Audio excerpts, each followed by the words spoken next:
Metroid Prime 4 Beyond is finally here after an 18-year wait. I've been beyond hyped for this to finally release and couldn't wait to jump in.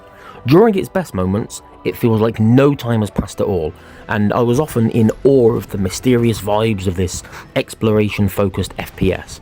But in so many other moments, it's bogged down by weird new features that take away from what could have been one of Samus's best outings. Being so close to greatness can often be the most bitter feeling of all.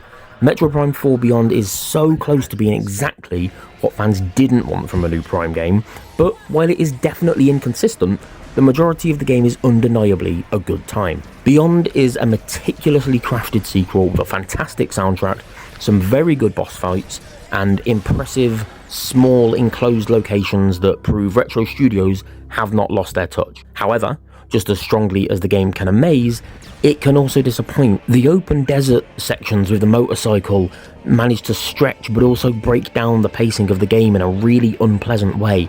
Backtracking feels more exhausting than it used to for a Metroidvania, and after that 18-year wait, the amount of new ideas is noticeably smaller than the series deserves. To me, Beyond feels like it was made almost solely to appeal to long-time fans of the franchise. It absolutely looks and feels like a Metroid Prime game. Visually, it's up there with Nintendo's best-looking games, but it's just missing something. Maybe my expectations were too high.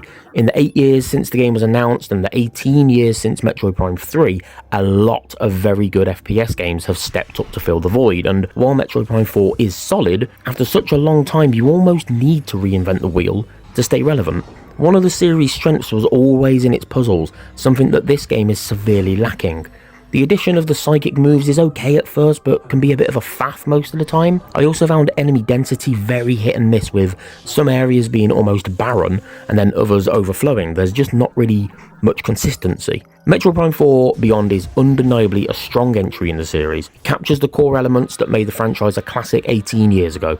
The joy of revisiting those nostalgic sensations in a fresh adventure is undeniable, but it also works against the game. Unlike Metroid Dread, which successfully modernised the series formula, Metroid Prime 4 Beyond plays it safe, sticking to the familiar without taking bold risks. The more linear, guided design feels like a step back compared to previous titles. However, Metroid Prime 4 still stands out as a solid, enjoyable adventure, and arguably one of the most visually impressive games on the Nintendo Switch 2. Those stunning visuals, intense boss fights, and hauntingly beautiful soundtrack are all sure to leave a lasting impression. I don't think it's controversial to say that Metroid Prime 4 Beyond is the weakest entry in the Prime series. Only the biggest Nintendo fanboys would argue against that, surely. Is the full restart from scratch to blame? It's impossible to say with 100% certainty, but the years of delays and mystery around the game's release hasn't helped matters. Even as a devout lover of the series, I struggle to really immerse myself here. We've seen so many advancements and incredible games in the FPS genre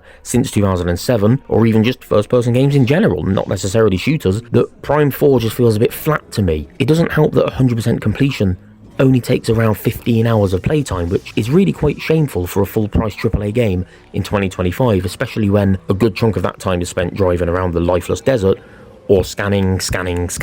I'd honestly rather play Titanfall 2. In summary, Metroid Prime 4 is a perfectly fine, serviceable game, but doesn't reach the heights of its near-perfect predecessors. Nintendo really dropped the morph ball here. It's a disappointing 7 out of 10 for me.